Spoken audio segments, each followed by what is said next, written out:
For episode 9, we have two seemingly unrelated stories. We have, first of all, this gentleman over here who is essentially the case for the first story, which interestingly enough, he's actually named after yet another famous Chinese poet. If you remember before, our boy that gives out hairpin a few episodes before, he's named after one poet. This guy is actually named after another famous Chinese poet. It's just his name without the last name, whereas the other guy is the full name. And this poet, although not as famous as the other one, is still a household name. You ask any Chinese person or any person that's fluent enough in Mandarin or have studied enough Mandarin courses, you know who that is. And it's Meng Haoran. And you have this gentleman just named Haoran without the last name. The food that they were consuming kind of like seemingly wasn't really related. If you look at it, there's salt, beef jerky, and mooncake. The salt, well, you can put salt on anything, right? That's okay. Beef jerky, I kind of understand. That goes along with drinking. It's more or less like a drink food. But like mooncake, why? Why mooncake? Mooncake is like a very special kind of pastry that you only eat once a year. So it doesn't really make much sense. It's like you eating a Christmas turkey while just outside drinking. But like other than that, essentially the first case involves like drinking and people dying from drinking. And you guys might not know Chinese liquor is very, very, very, very, very strong. 50% alcohol. Like a lot of them are like 40 to 50% alcohol. Yeah, they're like half alcohol essentially. Comparatively, Japanese, like sake is maybe 15%.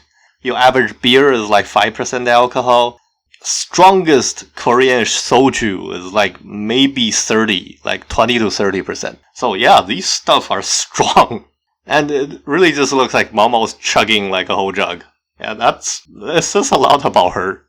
And then our second case involves what seems like suicide. It's okay in terms of storytelling, however, the way that they actually depicted the suicide makes no sense once you know the location. If you look at it, they show the gate, which is the Eastern Palace Gate inside the Forbidden City. It looks almost identical. Once again, they've taken out one floor, but it looks almost exactly the same. If people know anything about the Forbidden City, and they've actually shown it in story, is that there's a moat surrounding the whole city. But the problem with this case is that they talk about how the person seemingly committed suicide by jumping from the wall into the moat. They even show it here. And in reality, there's about like a 5-meter gap between the wall and the edge of the moat. And there's a walkway that goes all the way around the Forbidden City before you reach the moat. So if you're trying to jump into the moat and drown yourself, like commit suicide from the wall, you have to make a 5-meter jump, then land in the water instead of landing on the pavement. That just doesn't make any sense. They even made a point on how it's gonna be difficult for her to like even climb up the wall. If the person has so much difficulty climbing up the wall, then how is it that they can actually clear a 5-meter jump into the water? Artistic licensing. Let's just give it that. And they also talk about foot binding. I mean, kudos for the story. When people talk about Chinese, like ancient Chinese, like the assumption is that foot binding and even like contemporary Chinese, like dog eating, but you're basically taking a pretty niche action and assume it onto everyone in both cases. Are there Chinese that eat dog meat? Yes. Does every single Chinese person eat dog meat? No. Absolutely no. Foot binding, was it a thing in the past? Yes. I'm not gonna show any historic picture. I'll save you your dinner in your stomach because I don't want you puking. But whatever stuff you can search up, the image you can search up, usually were the very late form of foot binding. And even at its height, maybe about like 15 or 20% of women bound their feet. Majority of women didn't really do that. It's a niche fetish kind of thing that developed over time. So whatever image that you have and have searched up, they're actually the latest form because they're closer to us in historic context. feet binding really started off 10 centuries ago.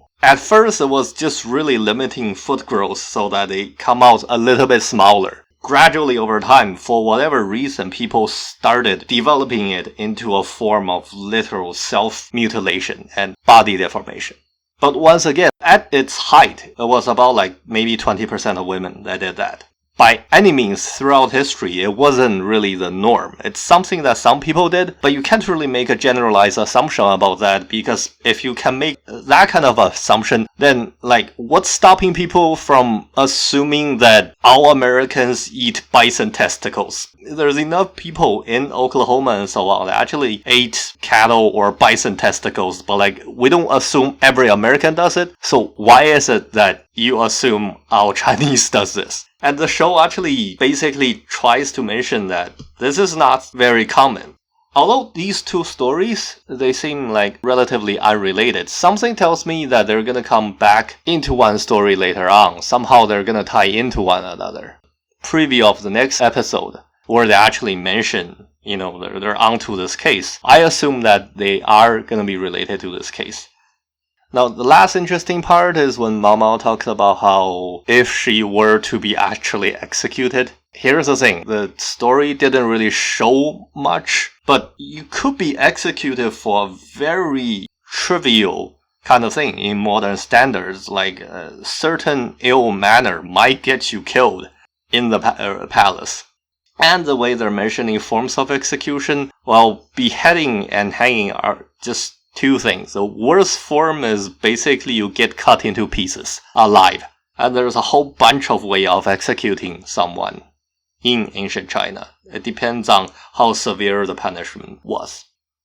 Based on the fact that the Chinese believe that the body need to stay intact in order to show respect to the family, any kind of body mutilating form of death sentence is the worst form of death sentence compared to hanging, which is the usual form where you keep the body intact.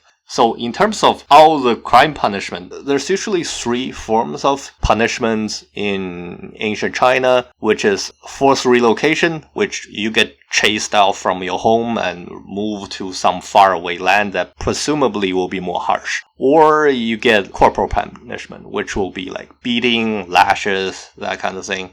Or you get bodily harm kind of punishment. Anywhere from cutting off your kneecap, castration, cutting off one foot, cutting off finger, hand, nose, to death sentence. Which there's 4 different levels of death sentence usually. Hanging is actually the lowest form. It's considered the least disrespectful. So it's the least harsh out of all 4. Although, if you think about it, hanging might be the most painful because you die for the longest period of time. But as far as ancient Chinese were concerned, the body needed to be intact, therefore hanging would have been considered more lenient. And then there's cut in half, which you get cut in the middle, which was actually considered a lower form of punishment compared to, say, beheading. Although, if you think about it, it's actually also more painful to be cut in half compared to being beheaded. But the belief was that beheading usually happened at a public location. You were publicly humiliated before you were executed. Cut in half usually were done privately and not shown, so it was considered more lenient in a social sense.